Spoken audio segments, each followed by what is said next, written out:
Please welcome Dominic Berry!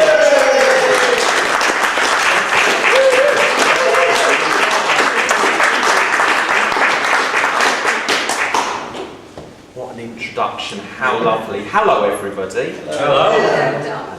Marvellous. I'd like to begin, I'm so happy to be here tonight, thank you for inviting me. I'd like to begin with a poem that is written for children. And I know that we're not an audience of children, I don't want anybody to feel patronised or anything, but I'd ask you this. We are in, other than Paul, we're in difficult times, and if you lose your inner child, what else do you have? So, are you up for that, if I should? It is a joining in poem. Ooh. I know. I'm not going to tell you what to say, but I ask a question, and I want you to say whatever you feel in your heart. Okay? So, apart from Paul never say what you feel in your heart. Never say that. Actually, genuinely, I was on the train coming here and I thought about this poem. I thought, what shall I start with? And I thought, yeah, I'll choose that poem. And I thought, that's a really Paul Blackburn poem. I think you say that. No, honestly, you say at the end, I'll ask you, I think you can hear Paul Blackburn's influence in this, genuinely. It's from the point of view of me as an 8-year-old child. Oh, I need a prop for this. Hold on, I need a prop. 8-year-old child, fetch a look. The rucksack. Yeah, right. The poem goes like this. Walking to school, I hear a crack, and a dragon bursts out the tarmac. Its side-like claws taut for attack, its drooling jaw hung wet and slack. No beast will eat me for a snack. I've got no muscle, I've got no six-pack, but I've the brains that dragons lack, so I catch it in my maths book. Whack!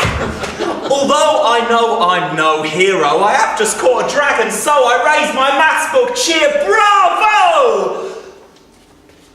Should I hand in my homework? Should I hand in my homework? No! But there's a dragon trapped between these pages! I must keep this book shut for ages. Can't unlock its paper cages, daren't release the dragon's rages. Teachers are not wizards or mages. They think they're smart, but they're no sages. Mine just snorts. I hope you'll gauge there's danger in between these pages. Sir, I yell, don't look below my maths book cover, now aglow as from inside dark smoke rings blow. Should I hand in my homework? No! Should I hand in my homework? No! Without a sword, without crossbow, without kung fu or taekwondo, with just a book I caught my foe. Should I hand in my homework? No! Should I hand in my homework? No! My teacher says, what nonsense, right? You've given the whole class quite a fright. He takes the book. Its spine glows bright, pages smouldering fiery light. Please don't, I yell. Look, I'll rewrite my homework. Please, I'll do it tonight. He opens the book. The dragon takes flight and gobbles him up in one sharp bite.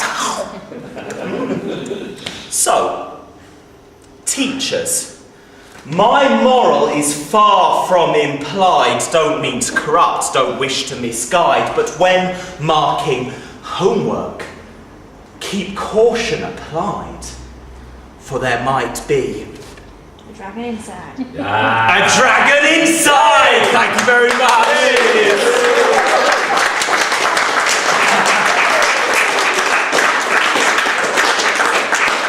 You are very kind. I'm so happy to be asked out here tonight. I came last month, hosted last month. Enjoyed it so much, but I've enjoyed this evening even more. It's been so... Weren't the first half just absolutely... Yay!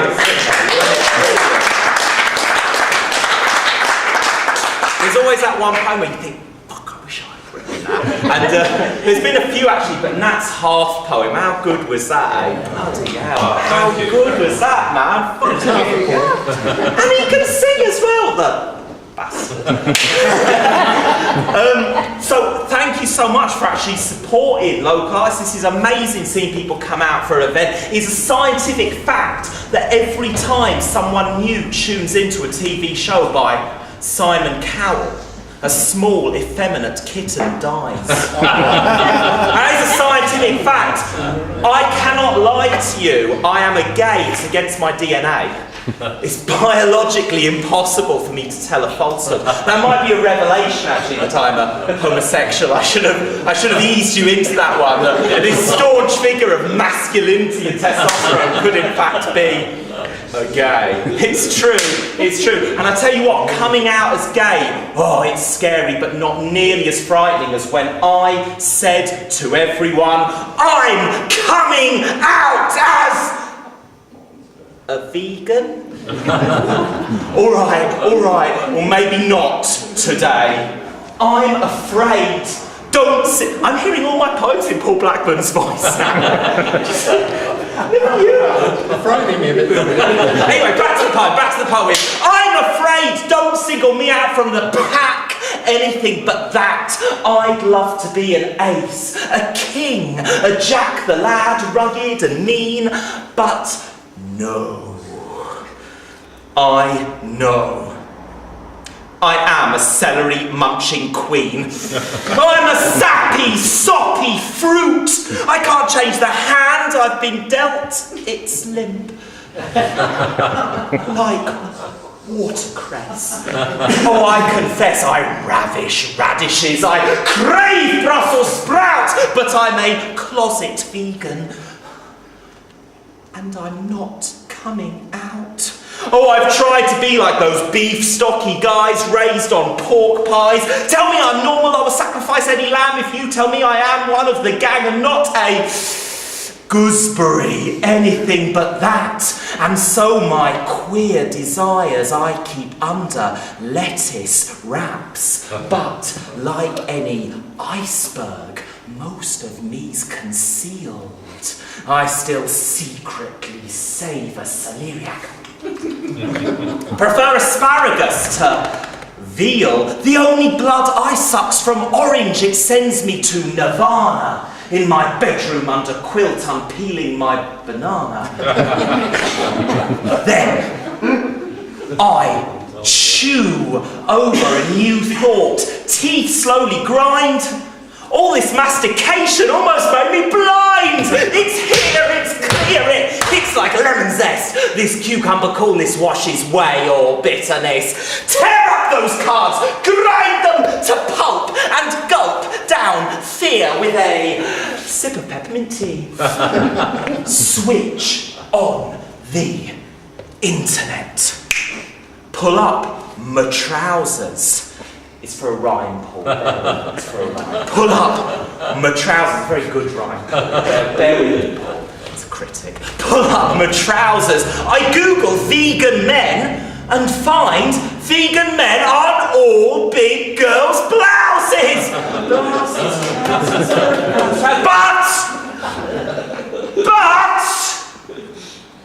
But I am.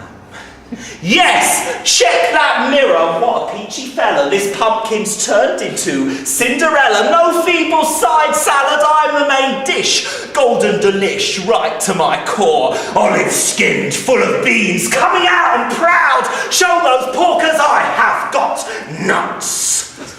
Why'd everyone be part of that cold, carnivorous crowd? I mean, real men, or chickens, gouging, gravid pie. The truth, like onions, would make most those lily-livered boys cry. They are as macho as nachos. Strong, virile, quick. How many of those real men could break the neck of a little boy chick? Or take a calf away from his mother?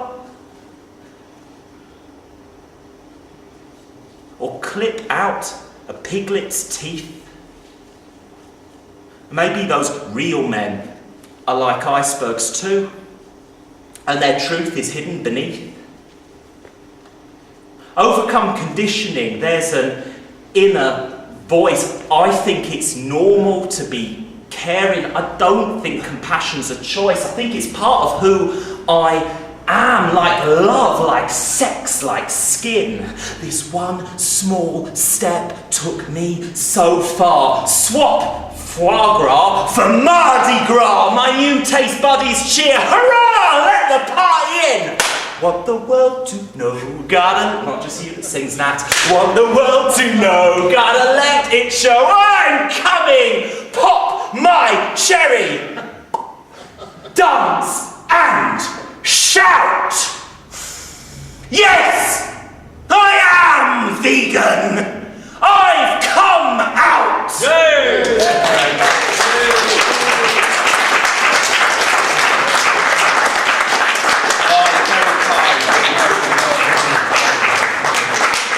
So to bring the tone to something completely different, I want to show you my range. I'm very diverse.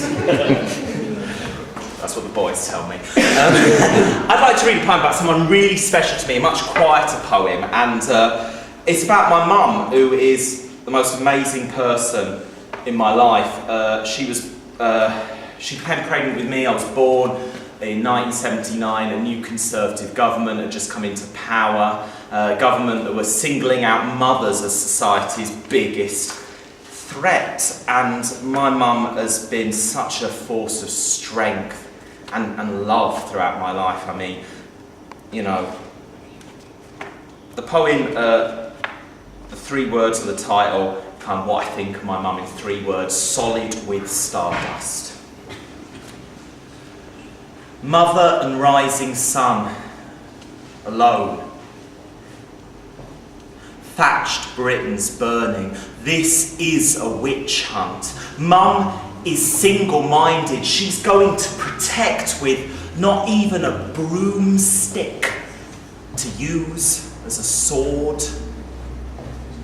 Me, I am a baby goblin, a warm-blooded reptile with a lion's tail.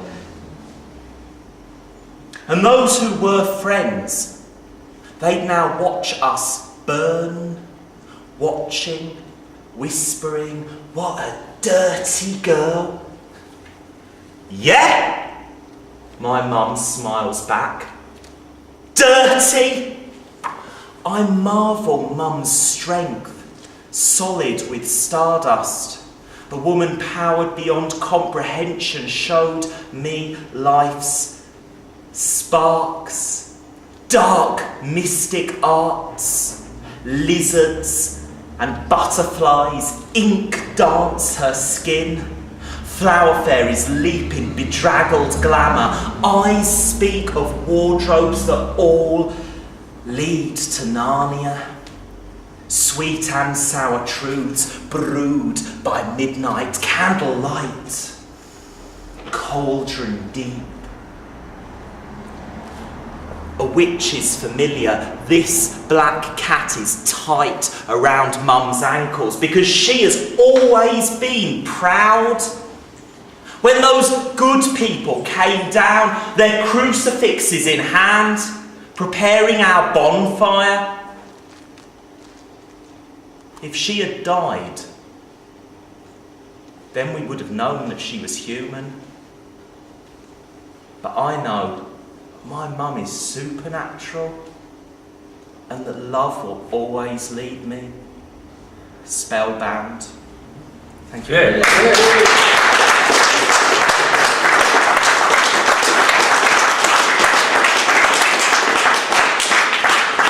My goodness, you have all been so generous with your laughter and applause. I've got books for sale. No, I've got books for sale. We're not generous with money. Now my books, like the cover price on them is £8 each, and I'm aware, I know, under this government, £8, that's like a week's groceries, isn't it? Yeah. So I've got 2 books of poetry for adults and 1 that I've written for children, and the first one I've got is in. And if you really want to buy a book and you're a bit skint and you want to like barter, then my goodness, that is absolutely fine. We're all like under this government, so I appreciate that. Would be lovely if you wanted to buy a book. If you can't afford one, you want to come over and just say nice one, that's cool too.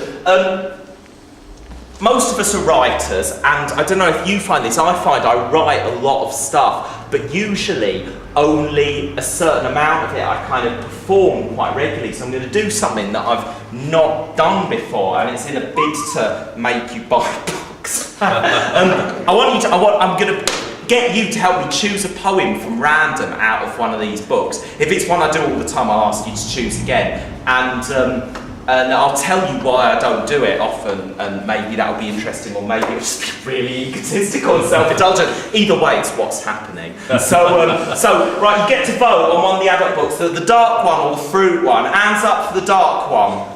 Hands up for the fruit one. Oh God, it's about half and half. I'm going to go with the dark one. Yeah. All right. Alan Gray, give me a number between 1 and, not 1, what does it start on? 14, I think, and 126. 69. 69.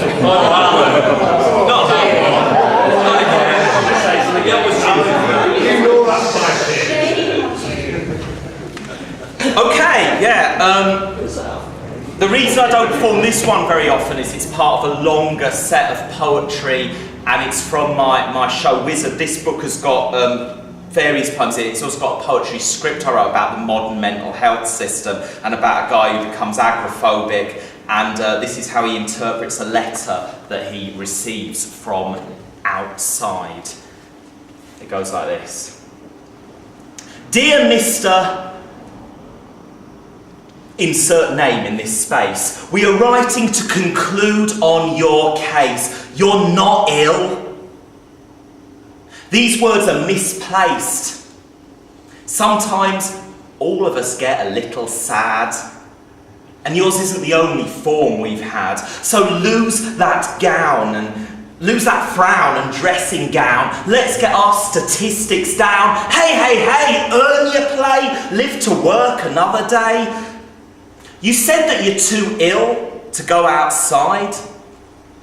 Well, we said where therapists were. We tried, but you wouldn't go. You just stayed inside. Have you thought we might suspect you sneaking? Is this all attention seeking? You said that you panic. Well, we heard that call. We got pills that'll make you feel nothing at all, but you wouldn't take them? Of all the gall? Have you thought we might suspect this faking, easy way of money making? Lose that frown and dressing gown. Let's get our statistics down. We'll clear up all this mess and fuss. But no one ever says thanks to us. Cuts to a different voice. This is the receiver of the letter. I've told you I will work. I will work from home. I'd work so happily if people just left me alone. Well, how are you going to find a job with that tone? Have you thought about these budget cuts? Please, no more ifs or buts. Lose that frown and dressing gown. Let's get our statistics down. We'll clear up all this mess and fuss. And yet no one ever says thanks to us. Thank you very much. Hey.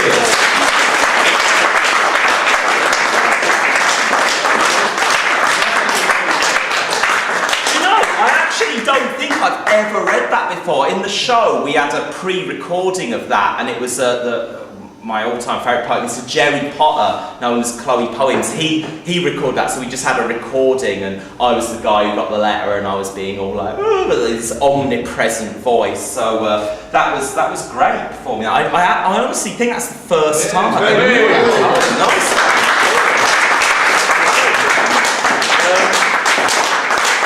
I'm going to do one more poem for you this this evening. Thank you so much. I began with a children's poem. I'm going to end with another children's one. Did I mention I've got books?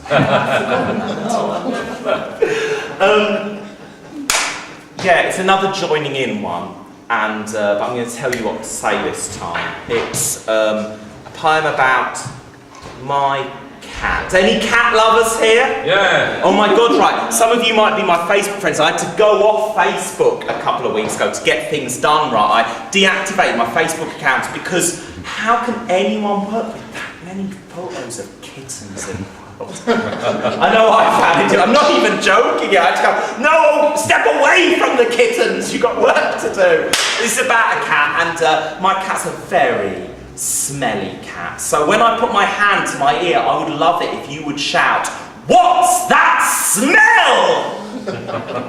It's another children's poem. Did I mention that? Let's have a little practice. I want you to say it with gusto and oomph and passion and spark. Let's have a practice.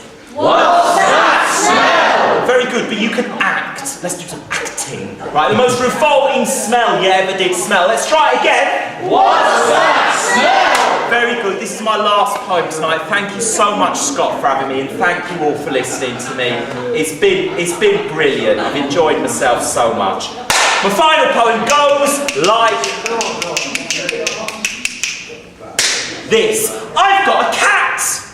He's small and thin, bright, ginger, fur covers his skin. His name is Dylan. He's my pet, my cheerful, playful friend, and yet I fear wherever Dylan goes, for every man will hold his nose, and all the women go berserk when they smell Dylan's bottom burp.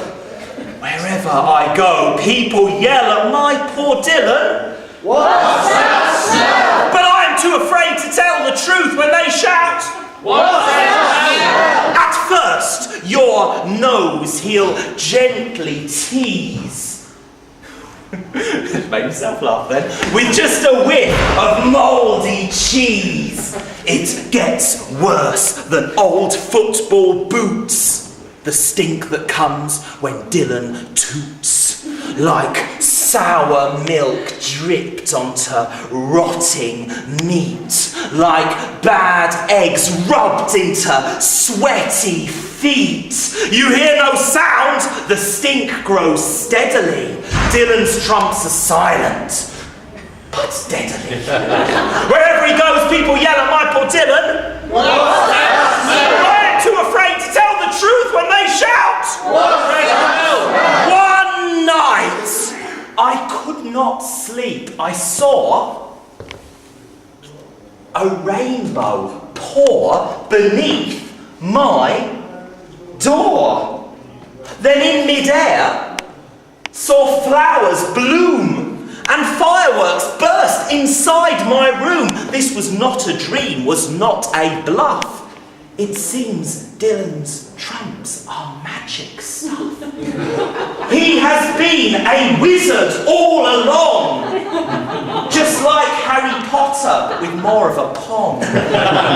Now, no, that's not the next verse. What's the next verse? Now, Dylan knows many a spell. He'll teleport and fly as well. We'll tour the world. Our show will sell. A shame we can't dispel the smell. One final truth you might find tragic. Not all our bottom coughs are magic. In fact, some people act aghast if you let rip a trouser blast.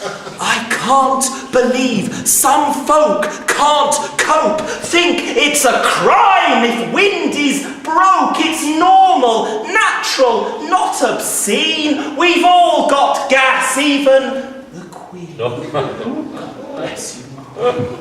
So I am not afraid to tell the truth when folks shout. What's that? That was the less good one. This is the last one coming up, so make it good, Amy. Magic or not, we're proud to tell the truth when folks shout. What's that smell? Thank you so much. I've been Dominic Berry.